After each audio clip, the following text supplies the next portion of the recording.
The New York Times says it's controversial to say jihadist thought springs from Quran. Yet what we've seen so far is a dress rehearsal for what the jihadis have in their plan. The Times may not know it, but you better.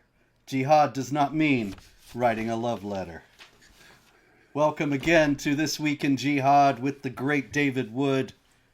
Good morning, good afternoon, good evening, David. Did you say plan? Yes, yes. You think you could slip that one by? Try to write a poem like it. I challenge you. You will not be able to write one like it. You're right. I surrender. You win. Nobody in the entire world can write a poem like it. That is the way you can tell the genuine This Week in Jihad from our legions of imitators. Indeed, indeed, indeed. And this week's poem, David, as a matter of fact, I don't know if you know, it actually had a topical reference. Really? Yes, because it said that the New York Times finds it controversial to say that jihad has to do with Islam. That actually has to do with the obituary for the late, great Hal Lindsey, who passed away last week at the age of 95. Are you familiar with Hal Lindsey, David? No. Oh, man. Well, herein lies a tale. Hal Lindsey was the author of a book that came out in 1970 called The Late Great Planet Earth that sold tens of millions of copies. Somebody says we only got to hear half of the poem. Should I do it again before I launch into this story? Yeah, you have to do it. And keep in mind that the trash. Yeah, keep in mind that's not you. All you do is you click live. It tells you you're live and you go. But reality does not always line up with what your tech is saying. Sometimes there is a little delay in transmitting it to YouTube and so on. So it's not on you. That's on defective systems. But yeah, David, I'm actually glad that reality and I don't agree only on this minor thing. Because there are people like the New York Times that we're going to get to where they have such a war with reality that it's the dichotomy between the two is nothing less than staggering. Why did I not get the notification when I asked for it repeatedly, says Heather? Because YouTube hates me. And YouTube, that's why there are also no super chats. So please help us out at Patreon so we can keep going. Anyway, the New York Times, here we go. This is the poem. Try to write one like it, David. The New York Times says it's controversial to say jihadist thought springs from the Quran. Yet what we've seen so far is a dress rehearsal for what the jihadis have in their plan. The Times may not know it, but you better. Jihad does not mean writing a love letter. Back to the trash with that. No. See, you said plan. You said plan. You could have said jihadis, they love jihad like I love flan. Well, yeah, you're right. I could have done that. And see, maybe you could write a poem like it at that. Maybe you also are a prophet. They love jihad like I love the movie Tron. I don't even know that one. Casablanca is more my 1980s. Oh, that's way too new for me. Anyway, get off my lawn with your new films, you young whippersnappers. Exactly. Now you've got it. All right. So Hal Lindsey, David. Hal Lindsey wrote this book, The Late Great Planet Earth, in 1970. And I was actually a young evangelical Christian at the University of North Carolina in the late 70s and early 80s. This was I was an Orthodox Christian, but at this point I had joined up with evangelical groups, and now I am back happily in Orthodoxy. But in any case, during this little sojourn, I saw that there was a lot of interest, tremendous interest in Hal Lindsey's book. And of course, it wasn't just in my little circle because he sold like 35 million copies of this book. And it said that the second coming was going to happen within a generation of 1968 because the founding of the modern state of Israel, according to his interpretation of Scripture, the founding of the modern state of Israel in 1948 was the kickoff for the end times. And so within a generation of 48, which he generously defined a generation as 40 years, which I think is a little too much. But that put it within up to 1988. And I knew people who were very excited and thought at the beginning of the 80s that by the end of the 80s, the consummation of all things would have been accomplished. So, Look, Robert. I'm not familiar with that book, but I do remember hearing stuff about when I was a kid that the second coming has been dated and it's going to be coming now in the 80s. yeah, Remember yeah. that? That was from Hal Lindsey. And what I think is remarkable about Hal Lindsey's career is that he survived as a public figure after 1988, and people still took him seriously. I don't get that at all, because he couldn't have been more spectacularly wrong in his prophecy or his interpretation of prophecy.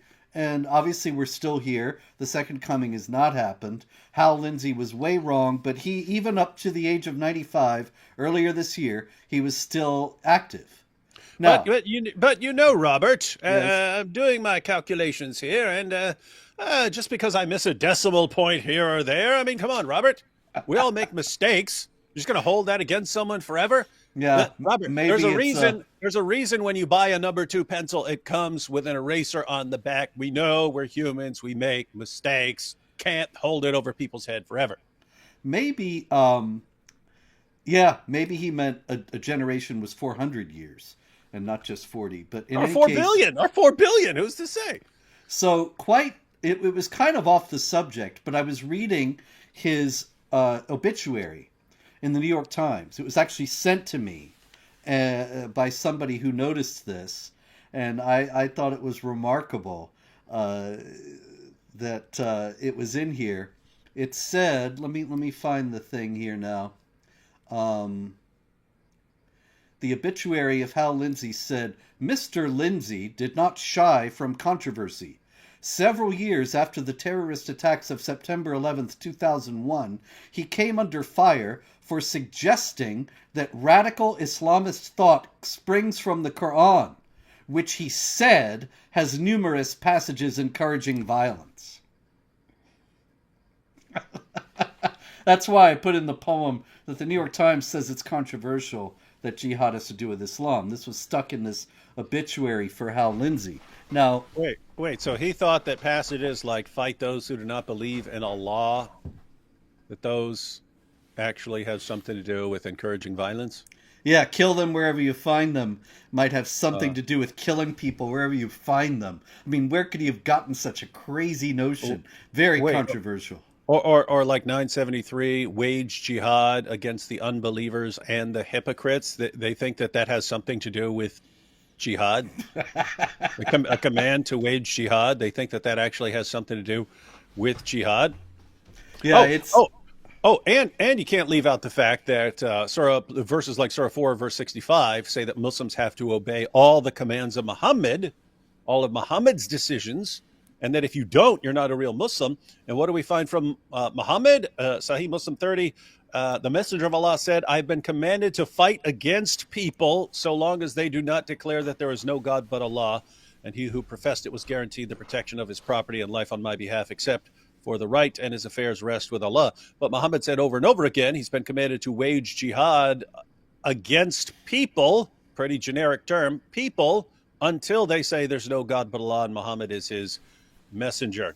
Sahih al-Bukhari 2785, a man came to Allah's messenger and said, guide me to such a deed as equals jihad in reward. He replied, I do not find such a deed. 2787, Allah guarantees that he will admit the mujahid into his case, in his cause into paradise if he is killed. Otherwise, he will return him home safely with rewards and war booty. This goes on and on and on. A single endeavor of fighting in Allah's cause in the afternoon or in the forenoon is better than all the world and whatever is in it. So you just go out and fight one day. It's better than the entire world. And I'm getting the idea that the New York Times would regard you, David Wood, as controversial. Yeah, you know who's controversial? This Muhammad guy. Yeah. He thinks that jihad has something to do with violence. The New York Times would not be happy. All right, also the big jihad this week, David, of course, is in Syria, where the jihadis that were beaten some years ago have resurged and taken the city of Aleppo, storming the presidential palace of Bashar al-Assad in Aleppo, and screaming Allahu Akbar while they were there, just in case anybody did not know what they were all about.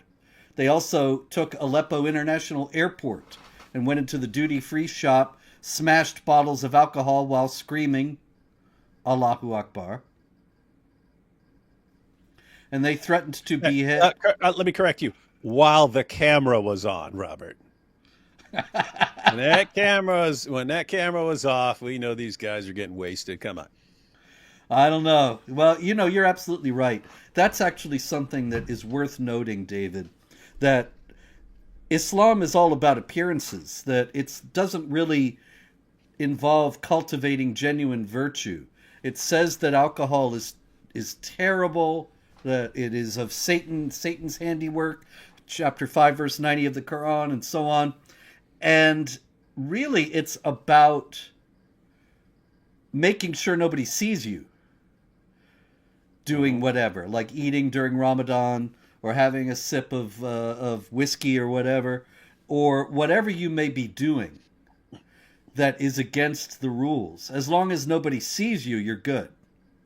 Oh, and there's this issue that keeps coming up all these times where you'd have a terrorist and they would say, oh, this terrorist really doesn't have anything to do with Islam because look, here he is in a strip club 2 nights before, right?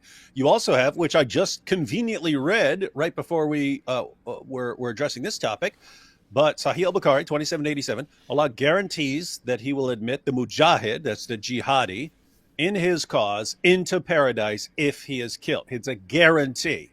If you die while fighting for Allah, it is a guaranteed trip to paradise. Yep. So what if 2 days earlier you were in a strip club getting wasted and messing around with strippers? You got your get out of jail free card. It's a free pass. It's a free pass. So these guys who know they're going out to wage jihad and so on, they may be smashing these bottles on camera, but we know what they're doing when the cameras are off.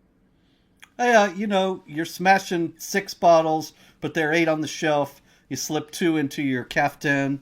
Who's going to know? Mm-hmm. There you go. Anyway, as long as nobody sees it. There's a wonderful story. You ever read Sir Richard Burton's personal narrative of a journey to Mecca and Medina from 1852? No, on account of I'm not a huge nerd. It's a delightful book. Richard Burton, not Liz Taylor's husband, but an earlier Richard Burton.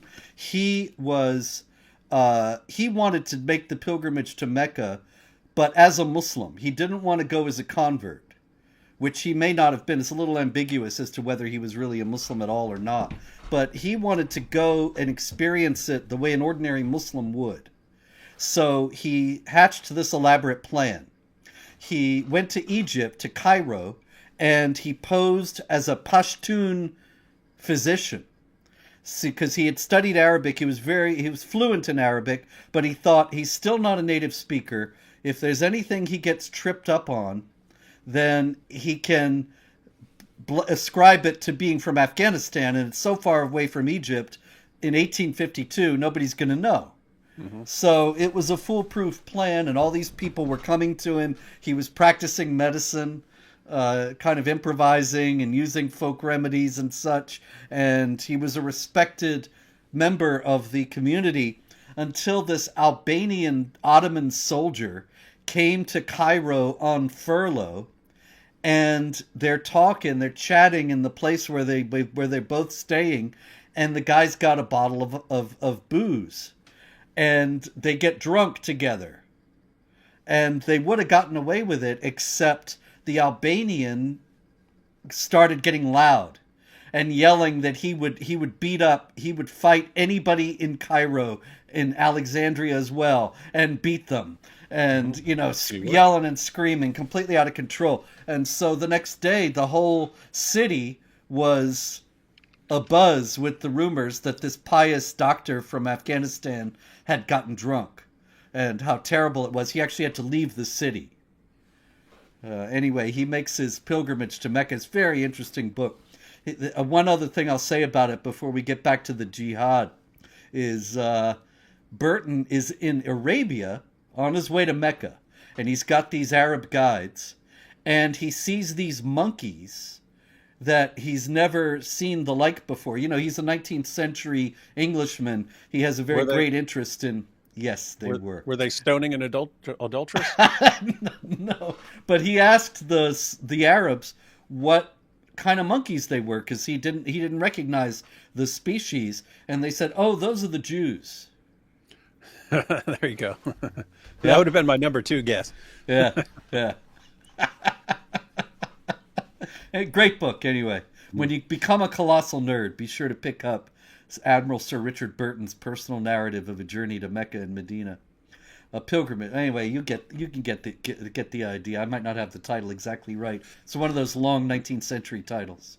Yeah, I'll go ahead and I could either read the book or I could just pull that stunt myself. Good idea. We already got your video from inside the Kaaba. I will be Sheikh Daoud Hesheb, and I shall visit and I shall take the pilgrimage. This is going to be great. I look forward to the videos.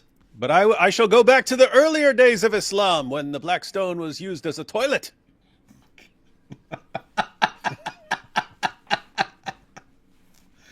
Yikes. You remind me of the remember the Carmadians? Yeah, that's what I was referring to, yeah. Keeping up with yeah, exactly. Anyway, okay. We got more jihad here. Let's get serious, shall we? In California, a guy named Deya Abdelhadi Halaiba. Did you say Dehya Al-Kalbi? Close. Deya Abdelhadi Halaiba, who is described by the New York Post as a crazed New York man. I think there are other descriptions you could give, but there he is. You can see him on the screen now, in the middle of being crazed. He showed up at a police station in Santa Monica, California, and he said that he needed some help. He pressed the call button outside the station, said he needed a policeman. And the policeman responds and says, "What's in your jacket? I'm kind of nervous with your hand in your jacket like that." And Halaiba says, "Oh, you're nervous?" Pulls out an 8-inch knife and stabs him. Where do you think he stabbed him, David? Based on Islam's teachings and everything we've ever seen, I'll go with the neck. You are correct, sir, for $100. And not only did he stab the policeman in the neck, but investigators are now looking into his mental health history.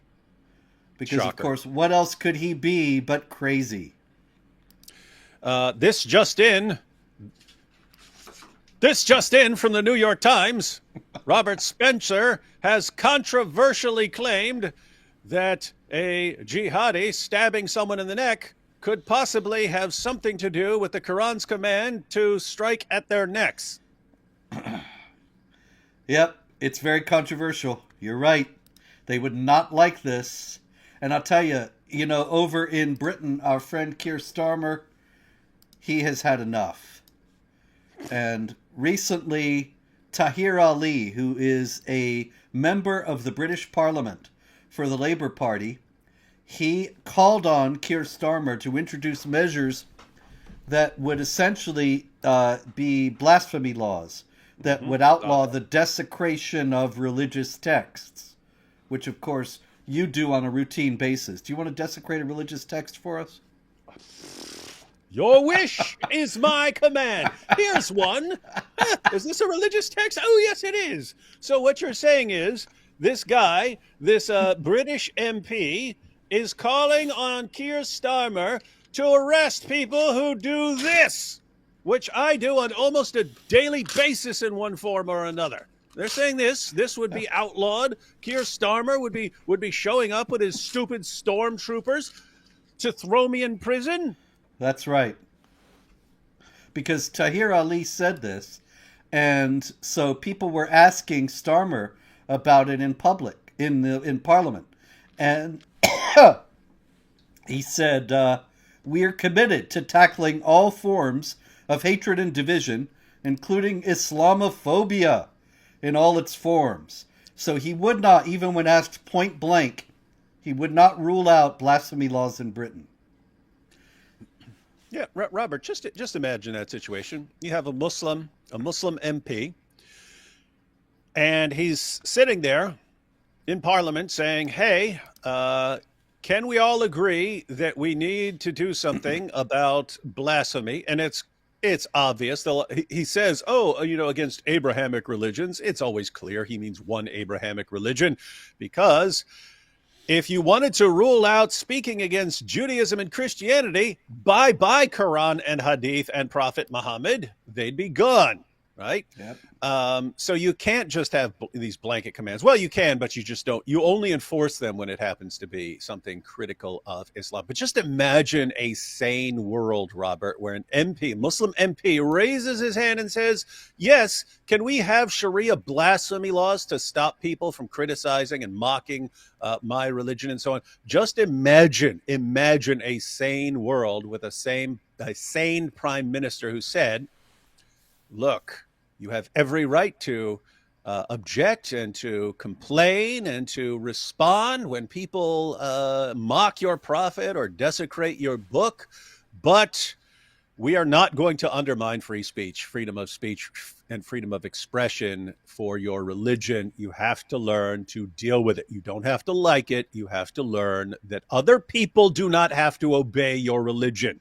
Other people who do not follow your religion do not have to obey the rules of your religion." With that said, if you don't like what someone is doing, if you don't like someone mocking your prophet, mock them in return. Do something like that. But under no circumstances are we going to change the laws of our country to bring them in line with the ramblings of a 7th century Arabian caravan robber. Not happening. Next question. That's how you do it, Keir Starmer. Instead of, "Oh, yes, we will. Oh, yes, we do need to do something about Islamophobia." Freaking coward. Yeah, if he had any sense and he had any desire to preserve Britain as a free society, then every time somebody called for blasphemy laws in Britain, he would do exactly what you do. Tear a page out of the Quran and eat it. Yep. Yeah, do that and just say, "Nope, guys, that's the line we're not crossing here. Don't try it. Never going to happen." The fact that they are extremely sympathetic shows, you're pretty doomed. You're pretty doomed over there, guys. Yeah, they're in bad shape. Germany also. This is on the ground. Michael Sturzenberger, who is a warrior for freedom and was stabbed by a jihadi several months ago while he was warning in Germany, as he often does, about the dangers of Sharia and mass Muslim migration for the possibility of the transformation of German society. And even though he himself was the victim and he was stabbed, he was just fined by the Hamburg Regional Court for inciting hatred against Muslims.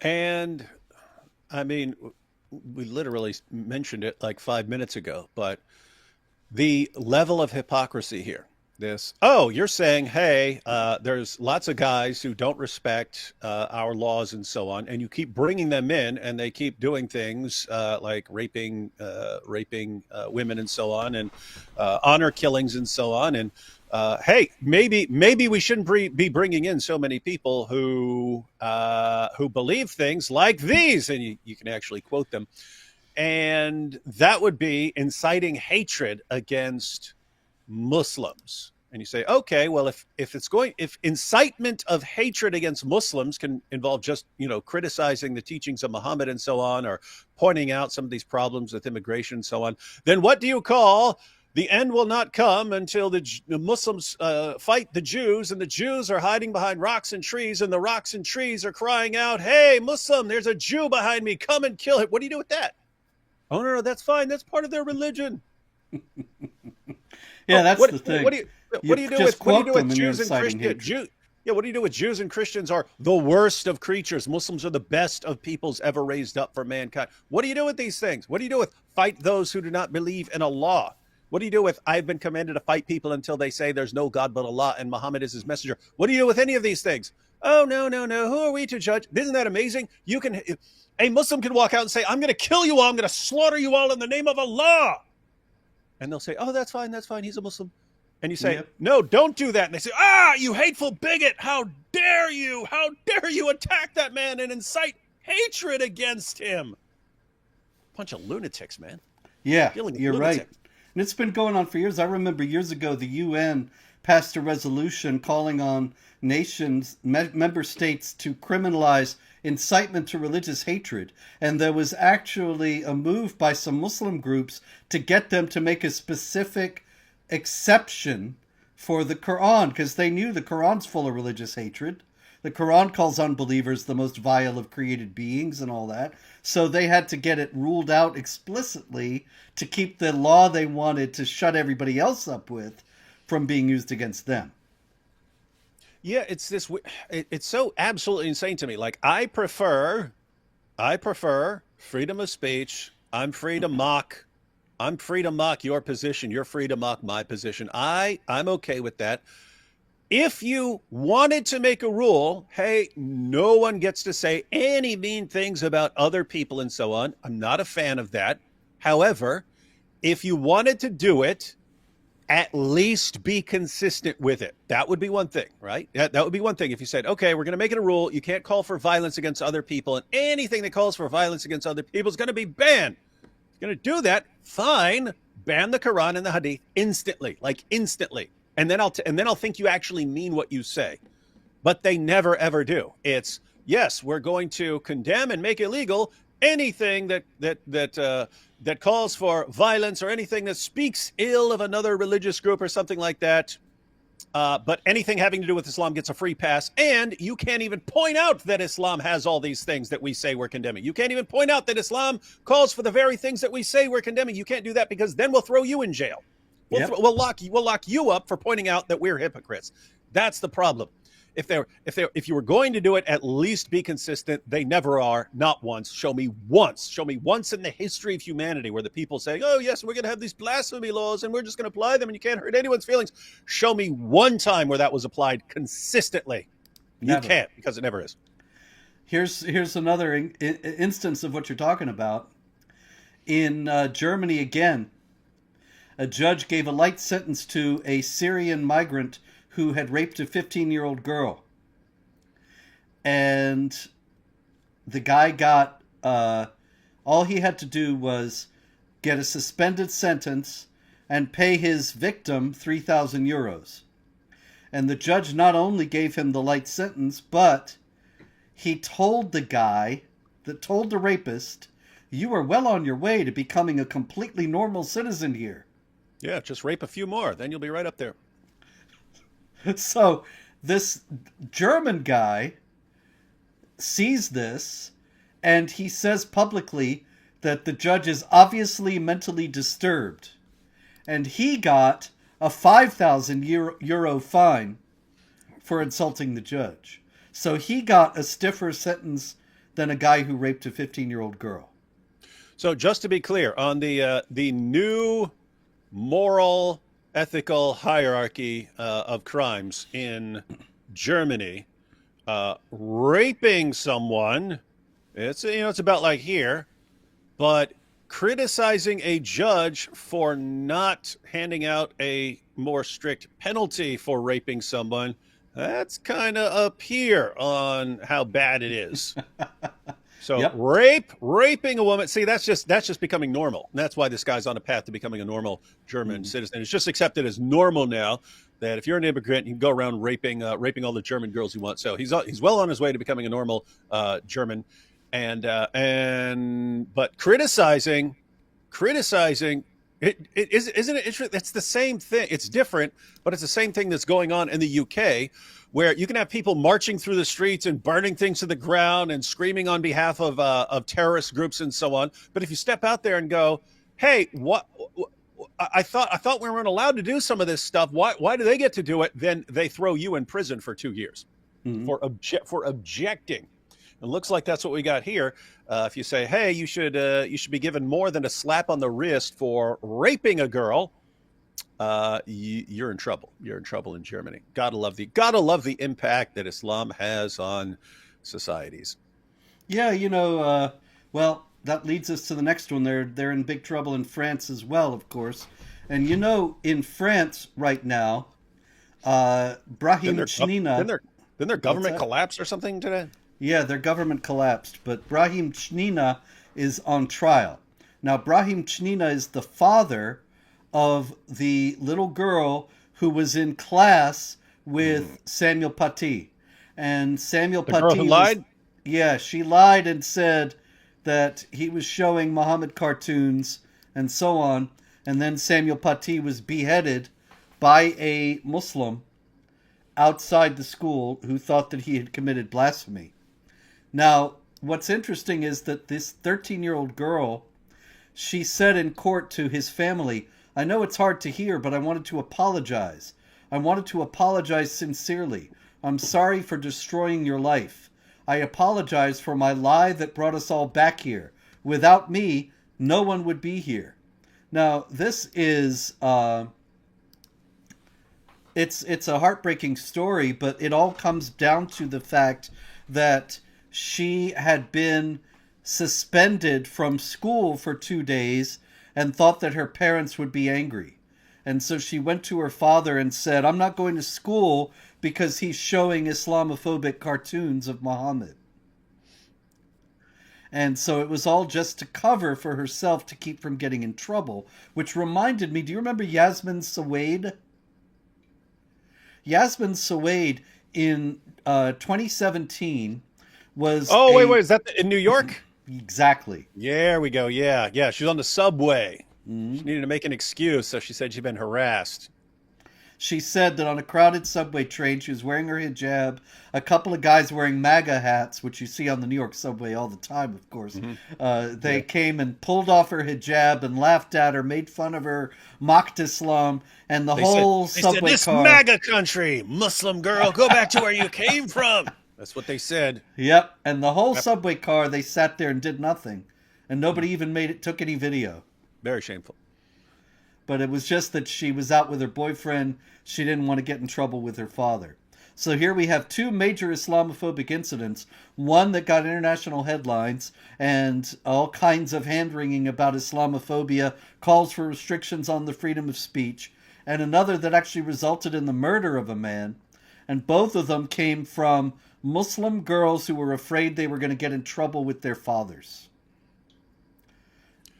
And think about the parallel, Robert, to places like Pakistan, where it's a bit worse, but it's the same idea.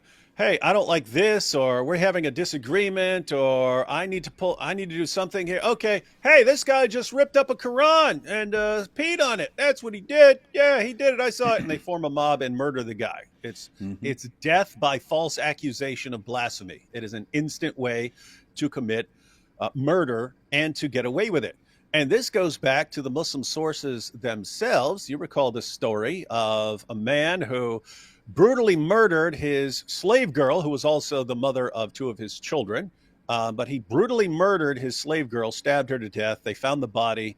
Muhammad said, "Who did this? Who did this?" And the guy stepped forward and said, "Yeah, but Muhammad, she wouldn't stop talking trash about you. And she kept making fun of you, and I told her stop, and she wouldn't, so I stabbed her to death." Muhammad said, "Oh, okay, free to go then, free to go. Carry on. But what was that? I mean, think about this.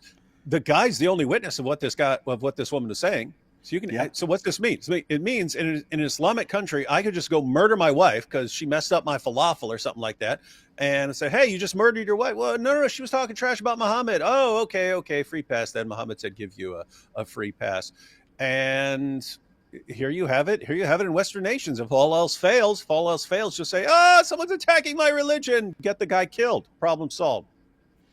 That's right. All right, we got another one that's sort of similar. This one's out of Northern Ireland, and it's great. It's from Belfast. Ziad Kaula, who is 24, he is charged with raping a 15-year-old boy. Now where does that come from, David? What's that all about? They do have well, there's a couple things. So you do have this odd obsession with these boys in paradise and things like that. And but it's weird. It's this thing. I know a woman who had like a boarding house from people from Pakistan and so on, but she would talk. She's an older woman, but she would talk to them and so on. And she said, and eventually you could get them to share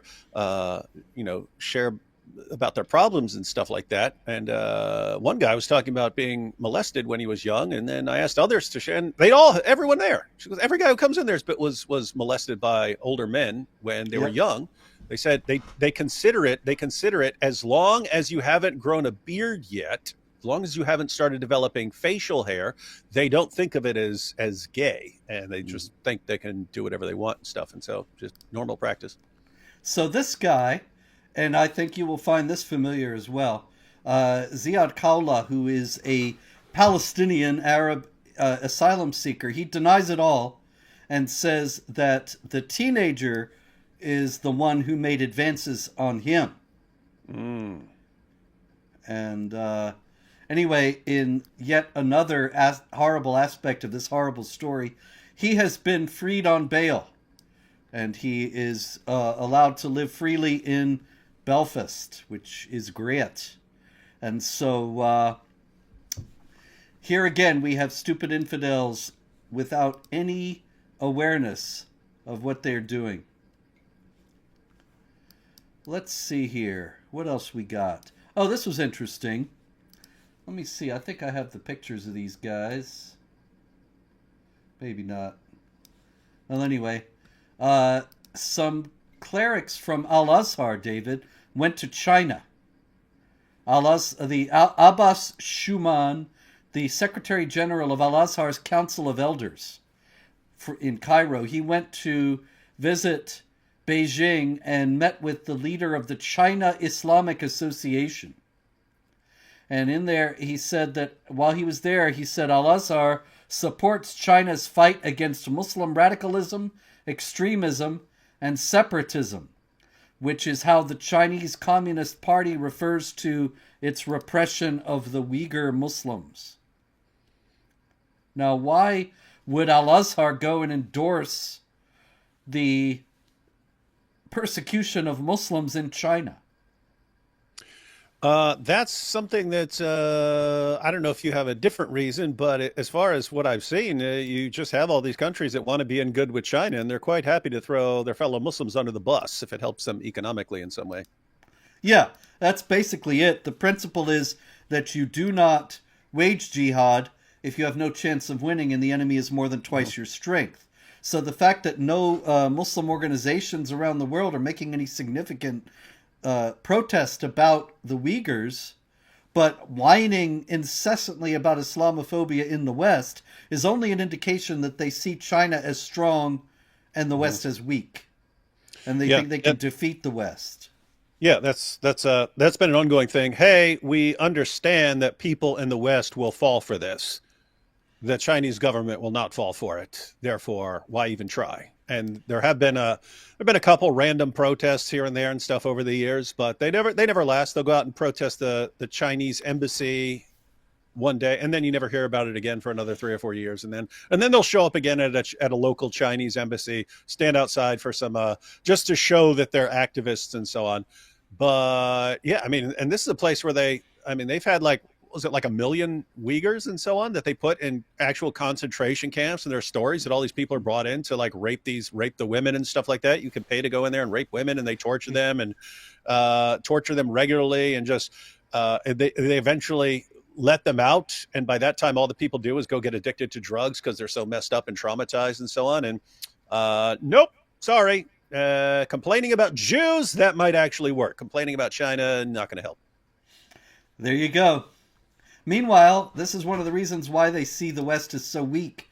Here's a story out of Sweden.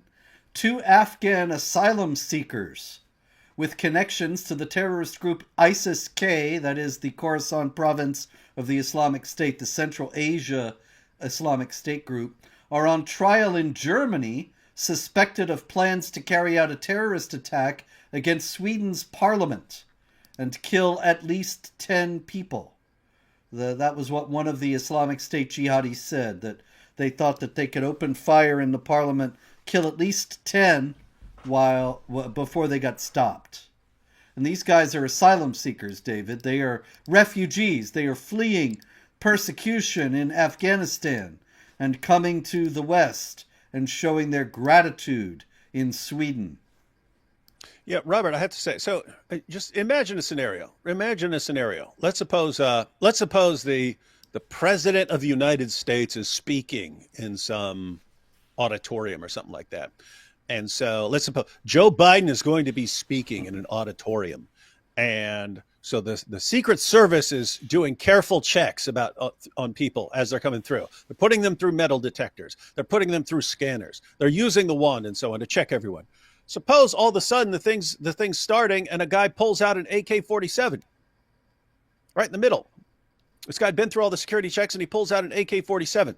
That doesn't just tell you that there's one guy in there who wants to harm the president. That tells you that your entire systems for checking people are massively screwed up. They're massively defective. And what does that mean? It means that for all you know, every last person in there has an AK-47 because the system you use to check people is defective enough that a guy can get through with an AK-47. Yep. All right. Well, if you're a country and you're supposed to be protecting your primary goal is your primary job in theory is to be protecting your citizens.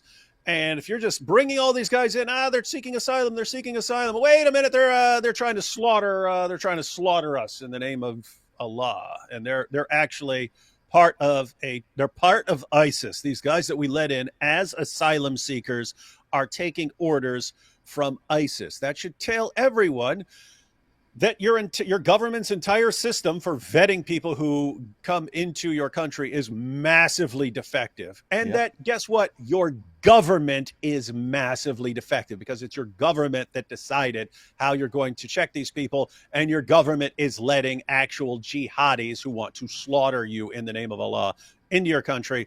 I'd say get a brand new government with a brand new security system in place. One would think, but it's not on the horizon.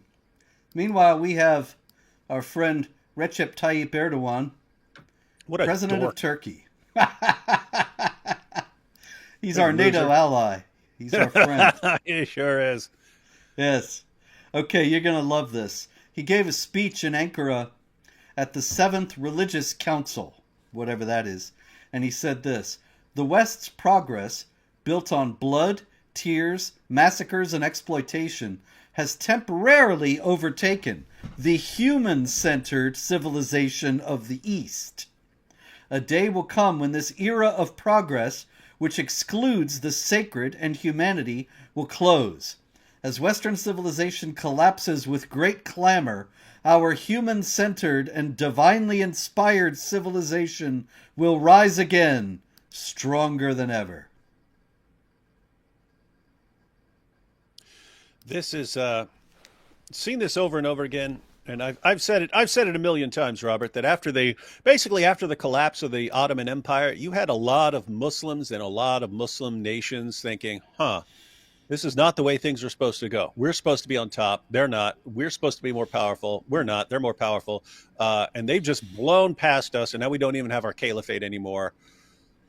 We lost. We need to modernize. We need to change and we need to adapt to their way of doing things and so on. So you had this movement, this push in Iran and Afghanistan and so on. Look at pictures of Iran and Afghanistan from the 1960s. It looked like a Western nation. Mm-hmm. But then you had the suggestion, no, this is only temporary. Allah is testing us. Allah is testing our resolve and so on.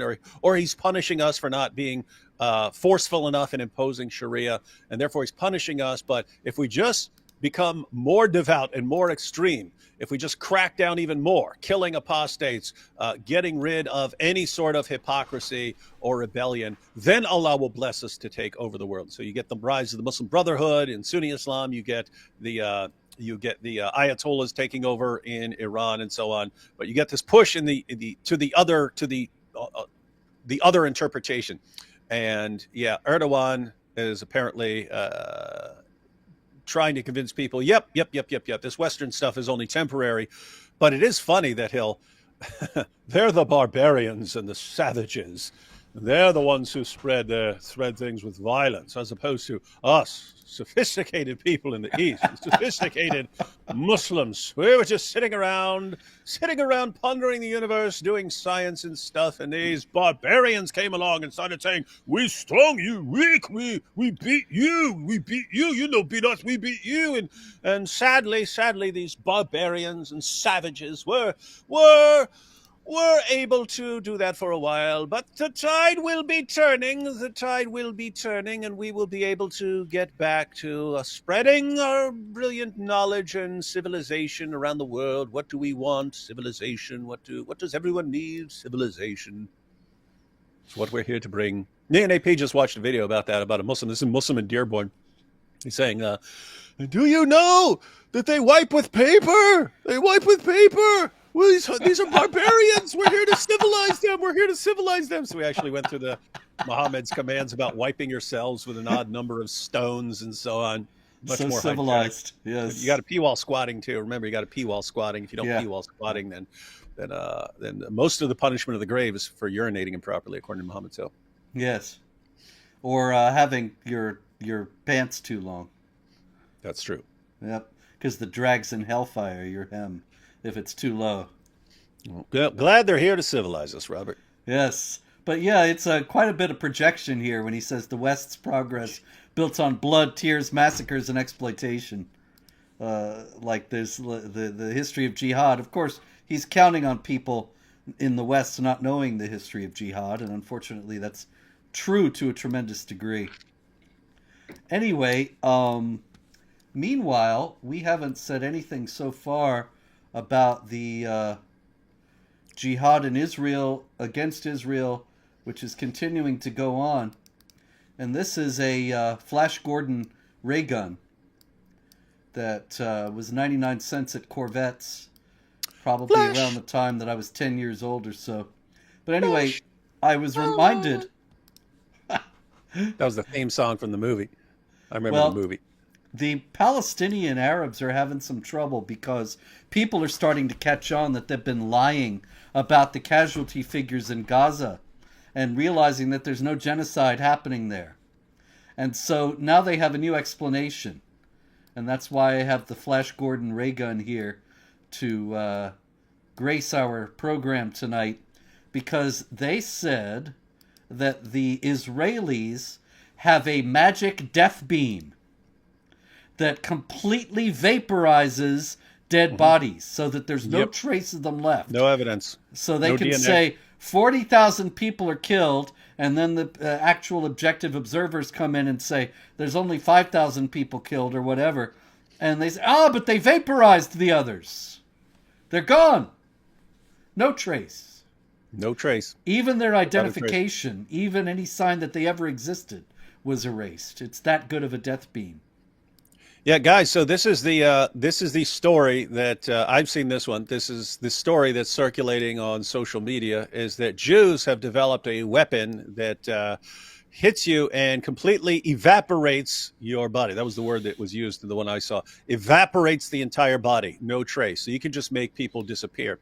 And it's a situation where you want to make fun of it, but I mean, to the Muslims who take that seriously, if I wanted to talk to Muslims who are actually taking this seriously, oh no, the Jews have a ray gun that can make us just completely disappear, I would say something along the lines of, okay, if you believe they have the technology to not only blow your testicles off at will, which they've done, if you believe that, so we know they have that kind of technology. If you believe they actually have technology way beyond that and can just vaporize you without a trace, would be my advice to tread lightly.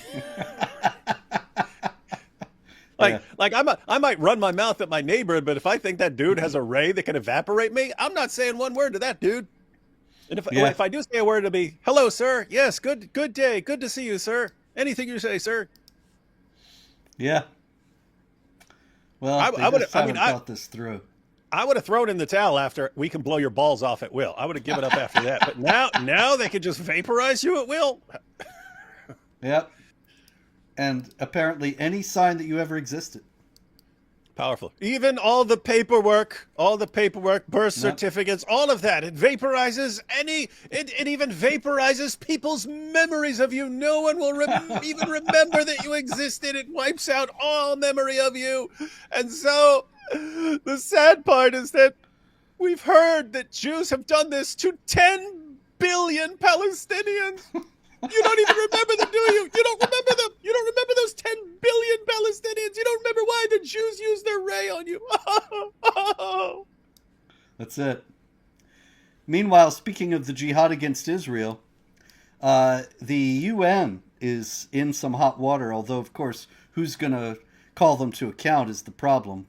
The UN Relief and Works Agency, or whatever it's called, UNRWA, which is the UN Refugee, anyway, whatever it stands for, I don't know. But it's the Refugee Service for the Palestinians. The whole world has a refugee agency at the UN, and then the Palestinians have their own special dedicated one. And they run schools in Gaza. And the schools in Gaza have been discovered to have teachers who are members of Hamas. And the curriculum is full of, here's why you should kill Jews. Mm-hmm. And so this young man is a graduate of the UNRWA schools. Mm-hmm. And he was interviewed by UN Watch not long ago. And they said, what is the solution for Jerusalem? The solution for Jerusalem is jihad in the path of Allah. Who are your heroes, your role models? They are the resistance fighters and all other parts of our life, which are, of course, our Prophet, Muhammad, our God, the people of the resistance and jihad. Those are our role models in life. Does the school teach you anything about peace? And the kid says, of course not. There's no peace in our schools, of course, especially not in the schools for the refugees. If we just take the UNRWA school, it's all about the right of return. It's all about our returning to our land, the land they took. It's never going to be about peace between us and that state. Do you want to become a martyr? Be a martyr? Every young Palestinian man, any young Palestinian man, they all hope to be martyred. They really want to be martyrs. So that's what they teach them at the UN school. And what could go wrong? You know what, Robert? So they're teaching them this right of return instead of just teaching them, guys, you live in a world and the best thing you can do is build up your family and build up your community and so on and live the best life you can in this world and accept the reality that you do not control Israel. Just accept that reality.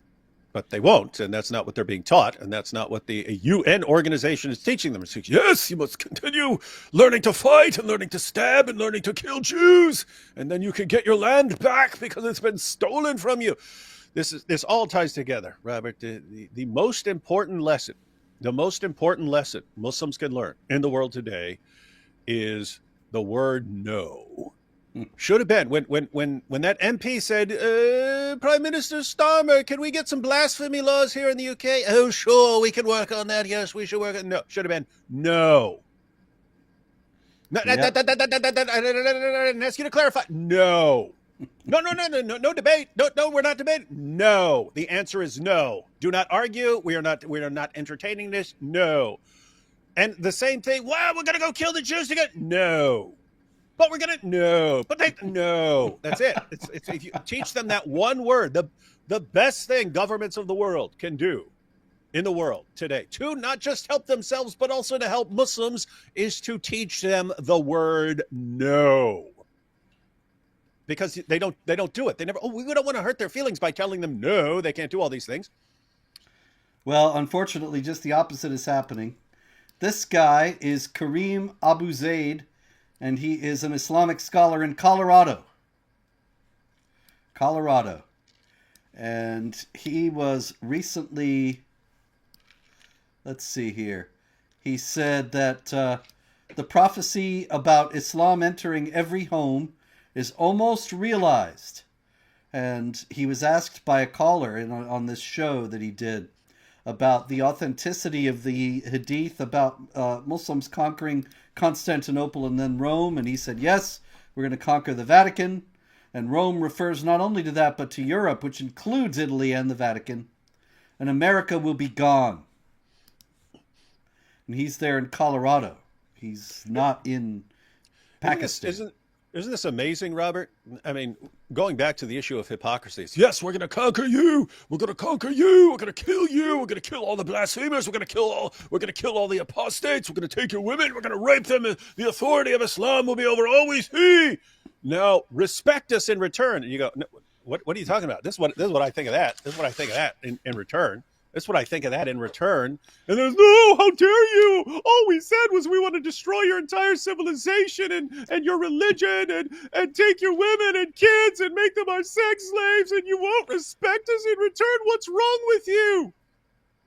Robert, I just said, no, you do not get to be saying the kinds of things you say. You do not get to treat people the way you admit you want to treat them and demand respect for your fake prophet in return. The answer is no. Here's what you get in return.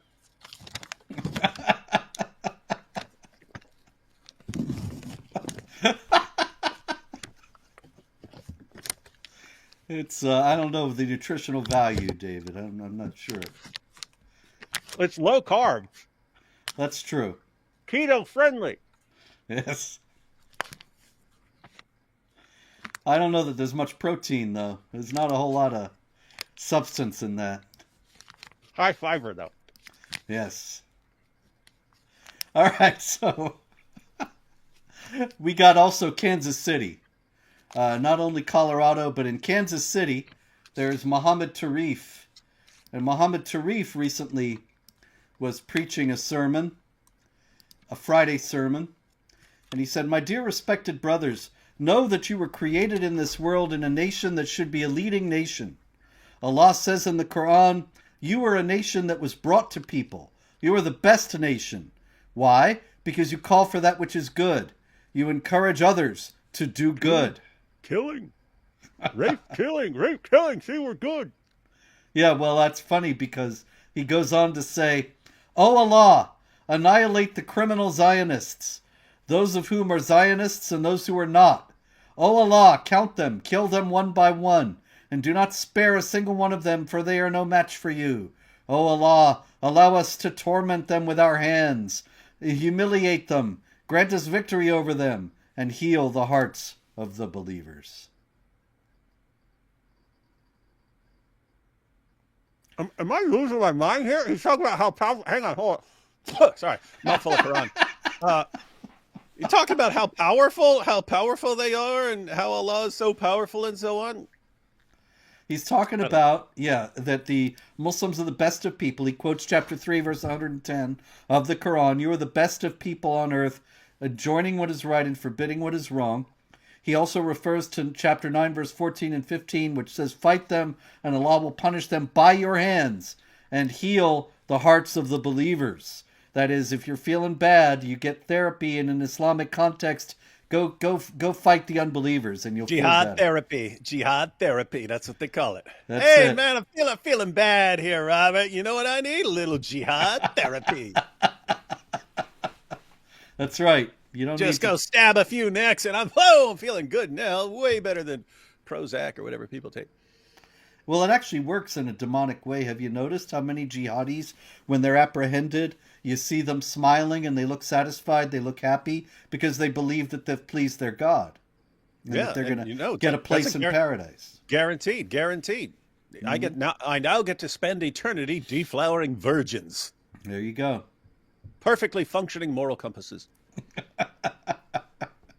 So this guy, when he says annihilate the criminal Zionists, oh Allah, count them, kill them one by one. In the first place, that kill them one by one, I've started to keep track of that. That's a very common prayer. And I don't know, have you ever found the source? I have not been able to track down the source of this prayer. Which one is it? Kill them one by one. but it comes up over and over that Muslim clerics pray that Allah, particularly the Jews, would kill the Jews one by one, and they use this specific language. So if anybody out there knows the source of that very common prayer in Islam, I'd love to see it. In the meantime, though, the thing is, when he calls on Allah to kill the Zionists, it must be understood that because of that verse that he also refers to, where Allah will punish the unbelievers by the hands of the believers, that's a direct call for violence. He's not just asking Allah to reach down with his divine hand and kill them. He's asking Muslims to execute the wrath of Allah. So really, it's a shame this kind of thing is going on in Kansas City, but it's only to be expected. I'm leaving Kansas City. Kansas City, I won't stay. All right. All right. Well, anyway, there's always more jihad, ladies and gentlemen, but there's only so much that we can. Yes? I'm just saying, looks like we're going to be having a lot to cover here. I mean, all the stuff going on with Iran, the stuff in Syria, Afghanistan now saying women can't even train to become nurses and so on. Looks like we're going to have our work cut out for us here all through 2025, Robert.